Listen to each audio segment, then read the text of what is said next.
حضرت علی رضی اللہ تعالیٰ عنہ آپ روایت کرتے ہیں کہ اللہ کے نبی نے اپنی لخت جگر سیدۃ النساء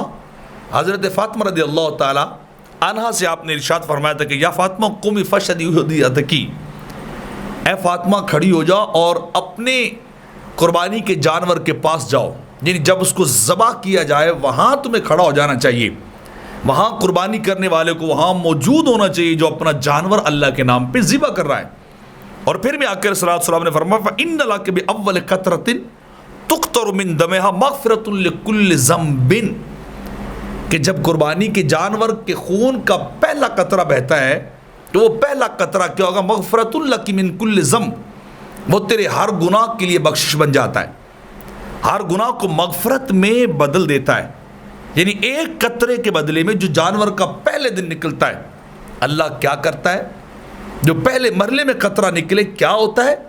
اللہ اس کے بدلے میں قربانی کرنے والے کے سارے گناہوں کو بخش دیتا ہے،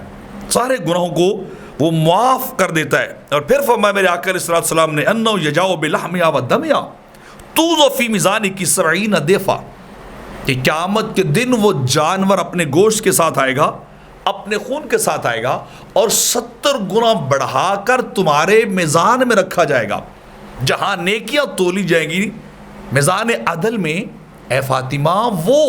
جانور 70 گنا زیادہ ہو کر جب وہ نیکی والے پلڑے میں رکھا جائے گا اور قربانی کرنے والے کے حق میں ہوگا۔ تو اتنا اللہ اس پہ کرم کر دیتا ہے۔ تو جب یہ بات میرے آقا علیہ السلام نے فرمائی تو ابو سعید خدری رضی اللہ تعالیٰ عنہ نے آقا علیہ السلام کی بارگاہ میں سوال کیا، حضور یہ کیا اہل بیت اطہار کے لیے خاص ہے یا کہ عامت المسلمین کے لیے بھی ہے؟ یعنی یہ حکم کہ پہلے قطرے کے بدلے سارے گناہوں کو بخش دیا جائے، اللہ مغفرت دے دیتا ہے، خون کا پہلا قطرہ جانور کا نکلتا ہے اللہ بخش دیتا ہے۔ پیارے آقا یہ بتائیے یہ کیا ھذا لآل محمد خاصہ فإنهم أهل لما خصوا به من الخیر او للمسلمین، یہ صرف اہل بیت کا سٹیٹس ہے یا کہ عام مسلمانوں کا بھی ہے؟ تو اللہ کے نبی نے ارشاد فرمایا قال لعامة محمد خاصہ لآل محمد خاصہ وللمسلمین عامہ، میرے آقا نے فرمایا ہاں یہ خاص کر تو حکم آل بیت اطہار کے لیے ہے، خاندان نبوت کے لیے ہے، لیکن یہ حکم مسلمانوں کے لیے عمومی حکم ہے۔ یعنی جو بھی قربانی کرتا ہے، جو بھی اللہ کے نام پہ جانور کو ذبح کر دیتا ہے، اس کے پہلے قطرے جانور کی گردن سے یا جسم سے جو نکلتا ہے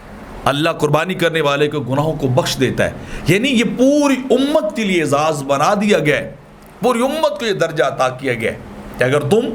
ایس قربانی کرو گے تو اللہ پہلے خون کے قطرے کے بدلے تمہارے گناہوں کو بخشتا جائے گا۔